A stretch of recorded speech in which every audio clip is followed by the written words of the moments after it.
ဂျိုးကသူရှင်းကိုပြန်လာဖို့ပြောခဲ့ပေမဲ့ရှင်းကညှင်းပယ်တဲ့အပြင်သူ့ကိုပါဘွားထားတယ်လို့ပြောပြပါတယ်ဖေးကသူတို့ဟာတငယ်ချင်းတွေပဲဖြစ်ကြလို့ရန်ဖြစ်နေစရာအကြောင်းမရှိကြောင်းပြောပြီးရှင်းစီဖုံးဆက်ကစားတောက်ဆိုင်ကိုဖိတ်ခေါ်ဖို့အကြံပြုပါတယ်ဂျိုးကသူ့အကြံဉာဏ်ကိုနားထောင်ပြီးရှင်းစီဖုံးဆက်ကစားတောက်ဆိုင်မှာညစာတူစားဖို့ဖိတ်ခေါ်လိုက်ရရှင်းကလည်းအလွယ်တကူပဲသဘောတူပြီးစုံကြဖို့စီစဉ်လိုက်ပါတယ်စားတောက်ဆိုင်မှာသူတို့စပွဲတစ်ခုမှာထိုင်ပြီးအစားအစာတွေမှယူကအတူတူစားတောက်ကြပါ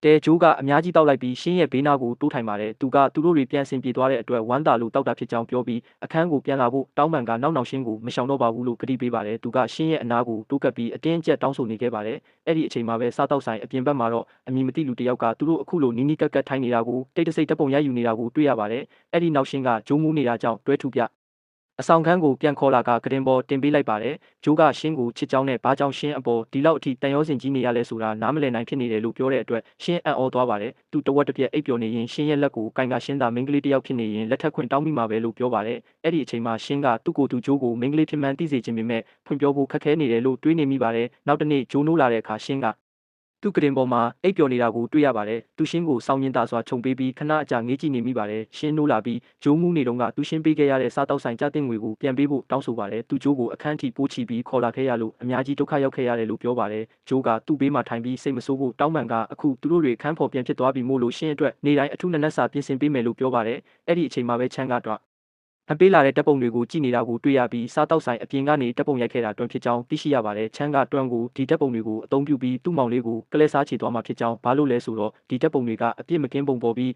အများပြည်သူသိသွားရင်အရှုပ်ထုတ်တွေဖြစ်လာနိုင်လို့ဖြစ်ကြောင်းပြောပါတယ်။အဲ့ဒီနေ့နောက်ပိုင်းလေ့ကျင့်ရေးအပြီးမှာတော့ရှင်းကဂျိုးနဲ့အတူအဝတ်လဲခန်းကိုသွားခဲ့ပါတယ်။သူကအဝတ်လဲဖို့အခန်းငယ်လေးတစ်ခုတည်းဝင်သွားပြီးဂျိုးကတော့အပြင်ကနေစောင့်ဆိုင်းနေပါတယ်ဒါပေမဲ့ဂျိုးကပစ္စည်းတစ်ခုခုသွားယူဖို့ခိတ္တထွက်သွားခဲ့ပါတယ်အဲ့ဒီအချိန်မှာရှင်းကဂျိုးပြင်မှာရှိနေသေးတယ်လို့ထင်မှတ်ပြီးတကားကြားကနေစကလန်းပြောပါတယ်သူကဂျိုးကိုသူဟာတကယ်တော့ယောက်ျားလေးမဟုတ်ပဲမိန်းကလေးဖြစ်ကြောင်းဖွင့်ပြောဖို့ဆုံးဖြတ်လိုက်တာပါသူမောင်လေးရဲ့အိမ်မက်ကိုဖြည့်ဆည်းပေးဖို့နဲ့မိန်းကလေးတွေလည်းပြန်ကားပွဲတွေမှာပါဝင်နိုင်တယ်ဆိုတာတက်တည်ပြဖို့ယောက်ျားလေးအဖြစ်ဟန်ဆောင်ခဲ့ရတာဖြစ်ကြောင်းရှင်းပြပါတယ်အဲ့ဒီအချိန်မှာဂျိုးကမျက်နှာတုပ်ပူသွားတော့အာယူယာကနေပြန်ရောက်လာပြီးရှင်းရဲ့ရှင်းပြချက်ရဲ့နောက်ဆုံးအပိုင်းဖြစ်တဲ့အသင်းကိုအနိုင်ရစေခြင်းပြီးမိမိကိုယ်ကိုတက်တည်ပြခြင်းနဲ့ဆိုတဲ့အပိုင်းကိုပဲကြားလိုက်ရပါတယ်သူကရှင်းရဲ့စွမ်းရည်တွေကိုယုံကြည်ကြောင်းပြန်လည်ဖြေကြားလိုက်ရရှင်းကဂျိုးရဲ့စကားကိုနားလည်မှုလွယ်ပြီးဂျိုးကသူ့မိန်းကလေးဖြစ်မှန်းသိနေပြီးသားဖြစ်ကသူ့ကိုလက်ခံပေးထားတာဖြစ်လိမ့်မယ်လို့ထင်မှတ်သွားပါတယ်ဂျိုးကရှင်းရဲ့မိန်းကလေးဖြစ်ကြောင်းဖွင့်ပြောတဲ့ပထမဆုံးအပိုင်းကိုမကြားလိုက်ရတဲ့အတွက်နားလည်မှုလွဲမှားခြင်းဖြစ်ပေါ်သွားအားခဲ့တာပါအဲ့ဒီနေ့နောက်ပိုင်းမှာရှင်းကအသင်းမန်နေဂျာလီနဲ့အတူထိုင်နေရင်းဖြစ်ပျက်ခဲ့တာတွေကိုပြောပြပြီးဂျိုးကသူ့အပေါ်စိတ်မဆိုးတာကြောင့်ဒါဟာဂျိုးသူ့ကိုချစ်နေတယ်ဆိုတဲ့သက်သေပဲလို့ပြောပါတယ်ဒါပေမဲ့လီကဒါကိုမယုံကြည်ပဲကောက်ချက်မချစောဖို့ပြောပါတယ်ရှင်းကစားတောက်ဆိုင်မှာဂျိုးကိုတခြားမိန်းကလေးတစ်ယောက်နဲ့တွေ့တုန်းကမနာလိုဖြစ်ခဲ့ရကြောင်းဝန်ခံပါတယ်လီကအဲ့ဒီလိုတွေးစရာမလိုကြောင်းပြောပြီးရှင်းကိုမျက်စိမိတ်ခိုင်းကအံ့ဩစရာတစ်ခုရှိရဆိုပြီးတနေရာကိုခေါ်သွားပါတယ်ရှင်းမြက်စီးဖွင့်ကြည့်လိုက်တဲ့အခါမှာတော့အတင်းသားအားလုံးကသူ့ရဲ့မွေးနေ့အတွက်အံ့ဩစရာမွေးနေ့ပါတီကျင်းပပေးနေတာကိုတွေ့လိုက်ရလို့အလွန်ဝမ်းသာပြီးစိတ်လှုပ်ရှားသွားပါတယ်။ဂျိုးကမွေးနေ့ကိတ်မုတ်ကိုကင်ဆောင်လာပြီးဖျောင်းနိုင်မှုကဆူတောင်းမှုပြောပါတယ်။အဲ့ဒီနောက်ဂျိုးကရှင်းကိုလက်ကောက်တကွင်းလက်ဆောင်ပေးပါတယ်။ရှင်းကဒါကိုသူ့လက်ကောက်ဝတ်မှာဝတ်ဆင်လိုက်ပြီးဂျိုးကလည်းသူ့လည်းအလားတူလက်ကောက်တကွင်းကိုဝတ်ဆင်ထားမှဖြစ်ပြီးဘယ်တော့မှချွတ်မှာမဟုတ်ဘူးလို့ပြောပါတယ်။ရှင်းအဲ့ဒီအချိန်မှာအလွန်ပြောရွှင်သွားပြီးအဖိုးတန်လက်ဆောင်အတွက်ကျေးဇူးတင်စကားပြောပါတယ်ဒါပေမဲ့နောက်တနေ့ရှင်းအဆောင်ခန်းကိုပြန်ရောက်တဲ့အခါဂျိုးကိုမတွေ့ရတော့ပါဘူးသူ့ရဲ့အတင်းဖော်ဖုန်းဝင်လာပြီးဂျိုးကဘာအကြောင်းပြချက်မှမပေးဘဲဒီနေ့ပဲအတင်းကနေနှုတ်ထွက်သွားကြောင်းနဲ့ဘာကြောင့်အခုလိုလုပ်ရလဲဆိုတာဘယ်သူမှမသိရှိကြောင်းပြောပြပါတယ်ရှင်းတုံလို့သွားပြီးအခန်းထဲကနေအမြန်ထွက်ပြေးသွားပါတယ်နောက်ပိုင်းညဘက်မှာသူလီနဲ့အတူထိုင်ပြီးငိုကြွေးကဂျိုးဘာကြောင့်အတင်းကနှုတ်ထွက်သွားရလဲဆိုတဲ့အကြောင်းရင်းကိုသိချင်နေရှာပါတယ်လီကနောက်နေ့ဂျိုးနဲ့စကားပြောပြီးအကြောင်းရင်းကိုမေးမြန်းပေးမယ်လို့ကတိပေးပါတယ်ရှင်းကဂျိုးသူကိုရှောင်နေတာမဟုတ်ပါဘူးလို့ကိုဘာသာတွေးနေမိပေမဲ့စိတ်ထဲမှာတော့ဂျိုးသူကြောင့်ထွက်သွားတာဖြစ်လိမ့်မယ်လို့ယုံကြည်နေပြီးစိတ်နှလုံးကြေကွဲနေပါတယ်အဲ့ဒီအချိန်မှာပဲဂျိုးကအနီးနားမှာရက်နေပြီးသူတို့ရဲ့စကားတွေကိုကြားသွားခဲ့ကတိတိတတ်စိတ်ထိခိုက်နေတာကိုတွေ့ရပါတယ်သူအခုလိုလုပ်ရတာဟာသူ့ဖုန်းထဲကိုအမည်မသိလူတစ်ယောက်စီကနေစားတောက်ဆိုင်မှာရှင်းတဲ့နီးနီးကပ်ကပ်ရှိနေတဲ့တပ်ပုံတွေပေးပို့လာလို့ဖြစ်ကြောင်းသိရှိရပါတယ်ပေးပို့သူကအကယ်၍ကြအသင်းကနေမနှုတ်ထွက်ရင်ဒီတပ်ပုံတွေကိုထုတ်ဝေပြီးအားလုံးကိုအရှုပ်ထုတ်တွေဖြစ်အောင်လုပ်ပစ်မယ်လို့ချိန်ချောက်ခဲ့တာပါဒါကြောင့်ဂျိုးကအသင်းကနေနှုတ်ထွက်ဖို့ဆုံးဖြတ်ခဲ့ပြီးတခြားအသင်းသားတွေအထူးသဖြင့်ရှင်းထိခိုက်နာကျင်မှုမရှိစေဖို့အတွက်မိမိကိုယ်ကိုစနစ်တကျဆွန့်လွတ်ခဲ့တာဖြစ်ပါတယ်နောက်တစ်နေ့မှာလီကဖုန်းဖေးလို့နဲ့အတူဂျိုးစီသွားပြီးစကားပြောပါတယ်ဖြစ်ပျက်ခဲ့တာတွေကိုရှင်းပြဖို့တောင်းဆိုရာဂျိုးကသူ့ဖုန်းထဲကတပ်ပုံတွေကိုပြသပြီးအရှုပ်ထုတ်တွေမဖြစ်စေဖို့နဲ့အသင်းရဲ့ဂုဏ်သိက္ခါကိုကာကွယ်ဖို့အတွက်အတင်းအကျပ်နှုတ်ထွက်ခဲ့ရတာဖြစ်ကြောင်းရှင်းပြပါတယ်သူတို့တွေဂျိုးရဲ့ဆုံးဖြတ်ချက်ကိုနားလည်သွားကြပါတယ်နောက်တစ်နေ့မှာဂျိုးဟာသတင်းစာရှင်းလင်းပွဲပြုလုပ်ဖို့အတင်းအကျပ်ခိုင်းစေခြင်းခံရပါတယ်သတင်းထောက်တွေကသူ့ကိုနှုတ်ထွက်ရတဲ့အကြောင်းရင်းနဲ့လွန်ခဲ့တဲ့2နှစ်ကသူဖြစ်ပွားခဲ့တဲ့မတော်တဆမှုအပေါ်အပြစ်ရှိစိတ်ကြောင့်လားဆိုတာကိုမေးမြန်းကြပါတယ်အဲ့ဒီအချိန်မှာဂျိုးကဘာမှမပြောနိုင်ပဲဖြစ်နေတော့သူ့အကိုချမ်းနဲ့တိတ်တဆိတ်ပူပေါင်းထားတဲ့သတင်းထောက်တစ်ယောက်ကဂျိုးအတင်း ကနှုတ်ထွက်ရတာဟာအသင်းထဲကတယောက်ယောက်နဲ့အခြေရေးပတ်သက်မှုရှိနေလို့လားလို့မေးမြန်းလိုက်ပါတယ်။အားလုံးအံ့ဩသွားကြပြီးဂျိုးကတော့တလုံးမှမပြောနိုင်ဖြစ်နေပါတယ်။ဒါပေမဲ့ရုတ်တရက်ရှင်းကသတင်းစာရှင်းလင်းပွဲတွေကိုမိန်းကလေးဝတ်စားတွေဝတ်ဆင်ပြီးယုံကြည်ချက်အပြည့်နဲ့ဝင်ရောက်လာပါတယ်။သူဟာရှင်းရဲ့အမွှာအမဖြစ်ကြောင်းနဲ့ဒီတောက်လျှောက်လုံးယောက်ျားလေးလိုဟန်ဆောင်နေခဲ့တာဖြစ်ကြောင်းပြောကြားလိုက်ပါတယ်။သတင်းထောက်တွေစိတ်လှုပ်ရှားသွားကြပြီးသူအခုလိုလုပ်တာဟာမယိုးမသားလုပ်တာလိမ်လည်တာမဟုတ်ဘူးလားလို့မေးမြန်းကြပါတယ်အသင်းမန်နေဂျာလီကကြားဖြတ်ဝင်ရောက်ရှင်းလင်းပြီးရှင်းဟာမိန်းကလေးဖြစ်မှန်းသူအစကတည်းကသိရှိကြောင်းနဲ့မိန်းကလေးတွေလည်းပြိုင်ကားပွဲတွေမှာပါဝင်ရှင်ပြိုင်နိုင်နေဆိုတာတက်တည်ပြဖို့လှုပ်ဝက်ထားခဲ့တာဖြစ်ကြောင်းရှင်းပြပါတယ်သူတို့တွေချန်ပီယံရှစ်ပြိုင်ပွဲမှာဆက်လက်ပါဝင်ရှင်ပြိုင်သွားမှာဖြစ်ကြောင်းလည်းအာမခံပါတယ်သူမရဲ့စကားတွေကြောင့်အခြေအနေကိုသူတို့ဘက်သာသွားအောင်ပြောင်းလဲနိုင်ခဲ့ပါတယ်သတင်းစာရှင်းလင်းပွဲကပရိသတ်တွေကလည်းသူမရဲ့တက်တီနဲ့ရိုးသားမှုကိုလက်ခုပ်တီးချီးကျူးကြပါတယ်ဒါပေမဲ့ဂျိုးရဲ့တုတ်ပြန်မှုကတော့တခြားစီဖြစ်နေပါတယ်သူဒေါသထွက်သွားပြီးရှင်းကသူ့ကိုလှည့်စားခဲ့တယ်လို့ပြောပါတယ်သူသတင်းစာရှင်းလင်းပွဲကနေထွက်ခွာပြီးဂိုဒေါင်ကိုသွားကသူ့လက်ကောက်ကလက်ကောက်ကိုချွတ်ပြီးလွှင့်ပစ်လိုက်ကကားထဲဝင်ပြီးမောင်းထွက်သွားပါတယ်ရှင်းကသူ့နောက်ကိုလှမ်းခေါ်ပြီးပြေးလိုက်ပေမဲ့သူမောင်းထွက်သွားခဲ့ပါတယ်အဲ့ဒီနောက်ရှင်းကမြေပြင်ပေါ်မှာကြံရစ်ခဲ့တဲ့ဂျိုးရဲ့လက်ကောက်ကိုသတိထားမိပြီးကောက်ယူလိုက်ကဂျိုးကဒါကိုဘယ်တော့မှမချွတ်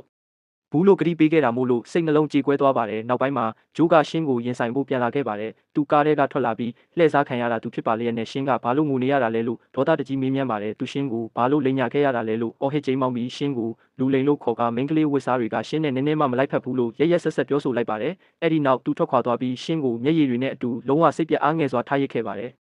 ယ်နောက်တနေ့မှာဖုန်းကဂျိုးနဲ့စကားပြောတာကိုတွေ့ရပါတယ်။သူကဂျိုးကိုသူရှင်းဟာမိန်းကလေးဖြစ်မှန်းသိတုန်းကရှင်းအပေါ်စိတ်ဝင်စားခဲ့မိကြောင်းပြောပြပါတယ်။ဒါပေမဲ့ရှင်းကဂျိုးကိုချစ်တယ်လို့ပြောတဲ့အခါသူဒီအတွေးကိုလက်လွတ်လိုက်တာဖြစ်ကြောင်းပြောပါတယ်။သူကရှင်းကဂျိုးကိုတကယ်ပဲချစ်ပြီးအလွန်တန်ရောစင်ကြီးတာဖြစ်ကြောင်းအာမခံပါတယ်။ပြီးတော့သူလည်းရှင်းဟာမိန်းကလေးဖြစ်နိုင်တယ်လို့တစ်ချိန်ကတန်တရားဝင်ခဲ့ဘူးပေမဲ့သူ့ရဲ့စိတ်ကူးယဉ်မှုတသက်ပဲဖြစ်လိမ့်မယ်လို့ထင်ခဲ့ကြောင်းဝန်ခံပါတယ်။အခုတော့ဂျိုးရဲ့နှလုံးသားကရှင်းပေါ်ပါလို့အမြဲတိမ်ညွတ်နေလဲဆိုတာသူနားလည်သွားပြီဖြစ်ကြောင်းပြောပါတယ်ဖုန်းကဂျိုးကိုအကယ်၍ရှင်းကိုတကယ်ချစ်တယ်ဆိုရင်သူ့ရဲ့ခံစားချက်အတိုင်းလိုက်နာပြီးအချစ်ကိုဖွင့်ပြောဖို့အကြံပြုပါတယ်အဲ့ဒီနေ့မှာပဲဖုန်းကရှင်းကိုစားတောက်ဆိုင်မှာစုံဖို့ဖိတ်ခေါ်ပြီးရှင်းဟာမိန်းကလေးဖြစ်မှန်းသိကြတဲ့ကရှင်းအပေါ်စိတ်ဝင်စားခဲ့ကြောင်းဖွင့်ပြောပါတယ်ရှင်းကသူ့ရဲ့ရိုးသားမှုအတွက်ကျေးဇူးတင်စကားပြောပေမဲ့သူ့ရဲ့နှလုံးသားကဂျိုးရဲ့အပိုင်ဖြစ်နေတာကြောင့်ဖုန်းရဲ့ခံစားချက်ကိုပြန်လည်လက်ခံလို့မရနိုင်ကြောင်းညင်တာစွာညင်းပယ်ပါတယ်ဖုန်းကပြုံးပြီးသူ့ဒါကိုသိနေပြီးသားဖြစ်လို့ရှင်းစီကအချစ်ကိုပြန်မမျှော်လင့်ထားကြောင်းပြောပါတယ်သူကရိုးရိုးသားသားပဲဖွင့်ပြောခြင်းယုံတာဖြစ်ကြောင်းပြောပြပါသူရှင်းရဲ့ခံစားချက်ကိုနားလည်ပြီးဂျိုးနဲ့ပြန်ဆင်ပြေအောင်လုပ်ဖို့နဲ့ခေါင်းမမာဖို့အကြံပြုပါတယ်။အဲ့ဒီညမှာဂျိုးကကားပါကင်ကိုတောင်ကိုပြန်သွားပြီးသူလွတ်ပစ်ခဲ့တဲ့လက်ကောက်ကိုပြန်ရှာပေးမဲ့ကံမကောင်းစွာနဲ့ပဲမတွေ့ရှိခဲ့ပါဘူး။သူရှင်းကိုဘယ်တော့မှမချွတ်ဘူးလို့ကတိပေးခဲ့ပါလျက်နဲ့ပျောက်ဆုံးသွားတဲ့အတွက်စိတ်မကောင်းဖြစ်ပြီးကားထဲဝင်ကဝမ်းနည်းနေပါတယ်။သူရှင်းကအဲ့ဒီလက်ကောက်ကိုရှာတွေ့ပြီးတင်းစီထားမှန်းမသိရှာပါဘူး။နောက်တစ်ညမှာဂျိုးကလီကသူ့ကိုစကားပြောဖို့ချိန်ထားတာကြောင့်စားတောက်ဆိုင်စပွဲတစ်ခုမှာထိုင်ပြီးစောင့်ဆိုင်နေပါတယ်။လီရောက်မလာတာကြောင့်သူစိတ်မရှိဖြစ်လာတဲ့အချိန်မှာပဲလီအစားရှင်းရောက်ရှိလာတာကိုတွေးလိုက်ရလို့အံ့ဩသွားပါတယ်။သူတို့အတူထိုင်ကြပြီးရှင်းကသူ့မိန်းကလေးဖြစ်မှန်းလှုပ်ဝက်ထားခဲ့တဲ့အတွက်တောင်းပန်စကားပြောပါတယ်ပြီးတော့သူဂျိုးရဲ့လက်ကောက်ကိုရှာတွေ့ခဲ့ကြောင်းပြောပြီးဂျိုးကိုပြန်ပေးကဂျိုးဆန္ဒရှိရင်ပြန်ဝတ်နိုင်ကြောင်းပြောပါတယ်။သူဂျိုးကိုစားတဆောင်ပေးပြီးသူထွက်သွားမှဖတ်ဖို့နဲ့ဖတ်ပြီးရင်ပြန်စားရေးပေးဖို့ပြောပါတယ်။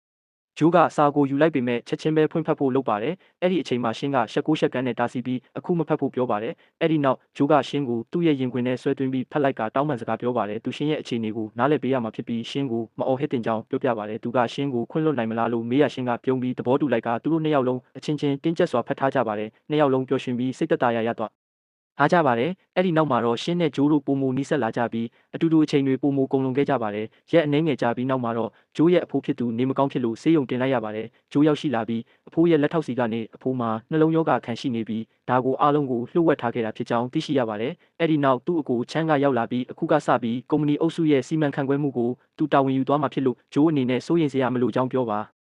ါချမ်းထွက်သွားပြီးနောက်မှာတော့သူရင်းနှီးမြှုပ်နှံသူတွေနဲ့အစည်းအဝေးပြုလုပ်ပြီးအဖိုးဖြစ်သူကလုပ်ငန်းတွေကိုမလုပ်ကင်နိုင်တော့တာကြောင့်အဖိုးရဲ့ယာတုကိုဆက်ခံဖို့ချမ်းကိုပဲအမည်စရင်းတင်သွင်းတာကအကောင်းဆုံးဖြစ်လိမ့်မယ်လို့ပြောနေတာကိုတွေ့ရပါတယ်သူကနောက်နေ့မှာမဲခွဲဆုံးဖြတ်ဖို့အစည်းအဝေးပြုလုပ်မယ်လို့ဆုံးဖြတ်လိုက်ပါတယ်အဲ့ဒီညမှာရှင်းကအဆောင်ပြင်မှာဂျိုးကိုစောင့်ဆိုင်နေပါတယ်ဂျိုးရောက်လာတဲ့အခါအဖိုးရဲ့ကျန်းမာရေးအခြေအနေကိုမေးမြန်းရဂျိုးကအဖိုးရဲ့အခြေအနေကစိုးရိမ်ရကြအောင်ပြန်လဲဖြေချပါတယ်သူရှင်းတဲ့အတူထိုင်ပြီးချမ်းရဲ့ဆုံးဖြတ်ချက်အကြောင်းပြောပြကသူ့အကိုဖြစ်သူကိုရင်ဆိုင်ရမှာဖြစ်ပေမဲ့ဒါဟာအဖိုးရဲ့ဘေးနားမှာနေပေးဖို့နဲ့ဒီအချက်တဲမှာကူညီပေးဖို့လိုအပ်တာကြောင့်နောက်နှစ်ရက်မှာကျင်းပမယ့်ပြန်ပွဲကိုလွဲချော်သွားနိုင်ကြောင်းရှင်းပြပါတယ်ရှင်းကဒါကိုနားလည်ပေးပြီးပြန်ပွဲမှာသူအစွမ်းကုန်စူးစမ်းသွားမယ်လို့အာမခံပါတယ်သူတို့အများကြီးစူးစမ်းခဲ့ကြတာမို့လို့ပြန်ပွဲမှာအနိုင်ရလိမ့်မယ်လို့ယုံကြည်ကြောင်းပြောပါတယ်ဂျိုးကလည်းရှင်းရဲ့စွမ်းရည်တွေကိုယုံကြည်ကြောင်းပြောပြီးအားပေးပါတယ်ဘသူရဲ့အကူအညီမှမပါဘဲလဲရှင်းကသူ့ရဲ့အိမ်မက်ကိုအကောင့်ထဲပေါ်နိုင်ပြီးမိန်းကလေးတွေလည်းပြန်ကားလောကမှာပါဝင်နိုင်တယ်ဆိုတာတက်တည်ပြနိုင်မှာဖြစ်ပါတယ်နောက်တစ်နေ့ချမ်းနဲ့ယင်းနှိမ့်မြုပ်နှံသူတွေရဲ့အစည်းအဝေးမှာမဲခွဲဆုံးဖြတ်ကြပြီးသူတို့အားလုံးကချမ်းကိုကုမ္ပဏီမန်နေဂျာဖြစ်ခန့်အပ်ဖို့သဘောတူကြပါတယ်ဒါပေမဲ့သူရာထူးခန့်အပ်ကြောင်းမကြေညာခင်မှာပဲဂျိုးအခန်းထဲဝင်လာတာကြောင့်အားလုံးအံ့ဩသွားကြပါတယ်ချမ်းကဂျိုးကိုအချိန်မှန်ရောက်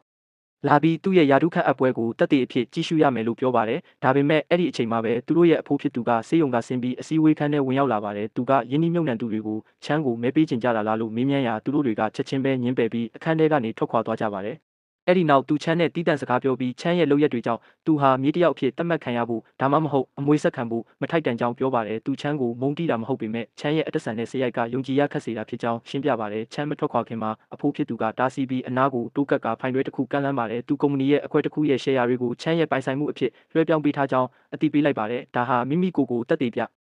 ဖို့အခွင့်အရေးတစ်ခုဖြစ်ပြီးလွန်ခဲ့တဲ့အချိန်တွေတုန်းကလိုသူ့ကိုစိတ်ပြတ်အောင်မလုပ်ဘဲယုံကြည်မှုနဲ့အညီနေထိုင်သွားလိမ့်မယ်လို့မျှော်လင့်ကြောင်းပြောပါတယ်ချမ်းကဖိုင်တွဲကိုယူလိုက်ပြီးအဖိုးထွက်သွားတာကိုကြည့်တာတုံ့လောက်သွားပါတယ်နောက်ပိုင်းညဘက်မှာရှင်းအိမ်ပြန်လာတဲ့အခါတယောက်ယောက်သူ့နောက်ကိုလိုက်နေတယ်လို့မျိုးခံစားရပါတယ်တွန်ကသူ့လူတွေနဲ့အတူပေါ်လာပြီးရှင်းကိုပြန်ပေးဆွဲဖို့ဝိုင်းရံလိုက်ကြပါတယ်အဲ့ဒီအချိန်မှာပဲဂျိုးကတွယ်စီကနေရှင်းကိုပြန်ပေးဆွဲထားကြောင်းနဲ့ကဲတင်ခြင်းရင်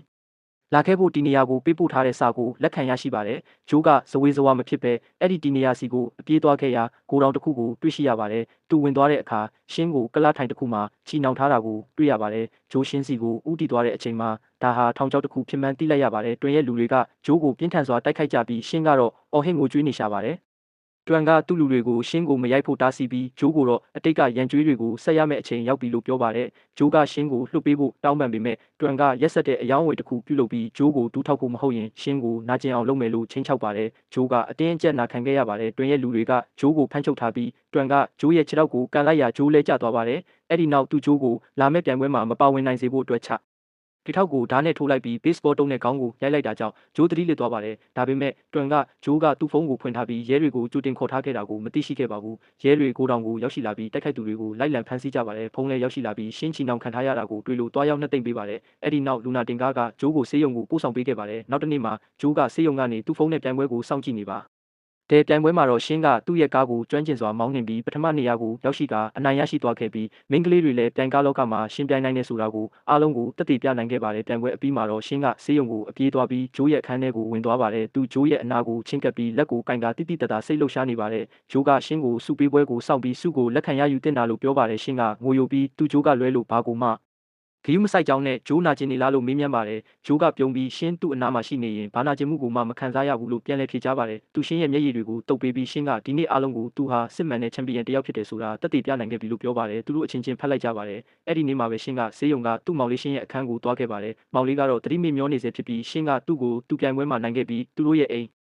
မက်ကိုဖြည့်ဆည်းပေးနိုင်ခဲ့ပြီလို့ပြောပြပါတယ်။သူမောင်လေးရဲ့လက်ကိုကင်ပြီးသူတို့ငယ်စဉ်ကမင်းမွေးတွေကိုပြန်လဲတန်းတက်နေမိပါတယ်။သူတို့ကလေးဘဝတုန်းကကစားစရာကားလေးတွေနဲ့ပြိုင်ကားဂိမ်းကစားခဲ့ကြတာနဲ့သူ့မောင်လေးကသူ့ကိုအားပေးပြီးပြိုင်ကားမောင်းရတာကိုဝါသနာပေါအောင်ပြိုးထောင်ပေးခဲ့တာတွေကိုအမှတ်ရနေတာပါ။သူ့မောင်လေးကိုအသင်းဖော်တယောက်နဲ့တွေ့ပြီးချစ်မိသွားကြောင်းနဲ့တနေ့မှသူတို့တွေပြိုင်ကားအသင်းတစ်ခုထဲမှာအတူတူရှိနေကြဖို့မျှော်လင့်ကြောင်းပြောပြပါတယ်။တနစ်အကြာမှာတော့ရှင်းနဲ့ဂျိုးတို့ကိုပင်လယ်ကမ်းခြေမှာအတူတူပျော်ရွှင်ပြီးမြစ်တာမြနေကြတာကိုတွေ့ရပါတယ်။ဂျိုးကရှင်းကိုအံ့ဩစရာလက်ထပ်ခွင့်တောင်းလိုက်ရရှင်းကလည်းပျော်ရွှင်စွာနဲ့လက်ခံလိုက်ပါတယ်။ဇဝေဇဝါဇလန်တွဲဟာသူတို့ဇနီးမောင်နှံနှစ်ယောက်ပြိုင်ကားကွင်းထဲမှာကားနှစ်စီးကိုအတူတူမောင်းနှင်ရင်းသူတို့ရဲ့အချစ်နဲ့ပြိုင်ကားမောင်းရတာကိုဝါသနာပါတဲ့စိတ်ဓာတ်ကိုအတူတူအောင်ပွဲခံရင်းနဲ့ပဲဇလန်တွဲပြီးဆုံးသွားခဲ့ပါတယ်။